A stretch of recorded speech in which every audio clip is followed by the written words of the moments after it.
আপনি চাঁদাবাজি করছেন, আপনি দুর্নীতিবাজি করছেন, আপনি গুম ঘুষ গুণ সুদ সমস্ত হারামকারী লিপ্ত, আপনি টাকা উপার্জন করছেন, আপনি মানুষের হক মেরে দিচ্ছেন। এখান থেকে আপনি টাকা উপার্জন করে আপনার এই টাকা আপনি আপনার ফ্যামিলিতে খরচ করেন, আর ফ্যামিলির যতগুলো সদস্য রয়েছে সবাই আপনার এই হারাম। আমি আপনাদের সম্মুখে কোরআনে কারীম থেকে ছোট্ট একখানা আয়াত তেলাওয়াত করেছি।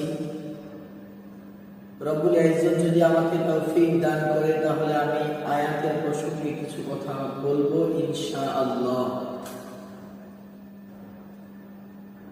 আল্লাহ পাক রব্বুল আলামিন কোরআনের মধ্যে বলেন,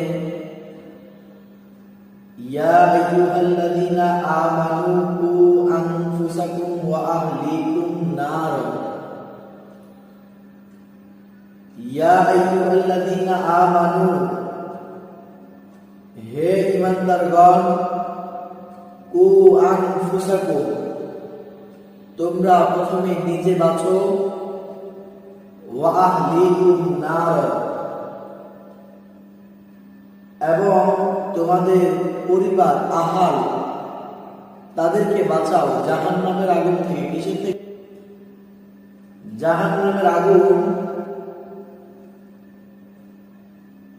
এটা থেকে প্রথমত আল্লাহ রাব্বুল আলামিন বলেন যে প্রথমে নিজে বাঁচো, এরপরে তোমার পরিবার পরিজনদেরকে বাঁচাও। আজকে আমরা নিজে তো বাঁচি না এবং আমাদের পরিবার পরিজনদেরকেও বাঁচাই না। নিজে জাহান্নামের আগুন থেকে বাঁচবো, এরপরে পরিবার পরিজনদেরকে বাঁচাবো। আপনি একটা ফ্যামিলির দায়িত্ব নিয়েছেন, এই ফ্যামিলির যতগুলো মেম্বার রয়েছে এই মেম্বার গুলোকে আপনি প্রথমত নিজেকে জাহান্নামের আগুন থেকে বাঁচাবেন, এরপরে আপনার ফ্যামিলিতে যতগুলো মেম্বার রয়েছে আপনি তাদেরকে জাহান্নামের আগুন থেকে বাঁচাতে হবে। এখন বলেন যে আপনি প্রথমত নিজেকে জাহান্নামের আগুন থেকে বাঁচাবেন,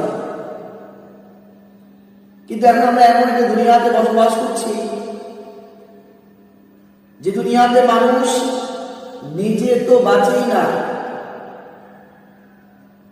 কারণ কিভাবে বাঁচবে?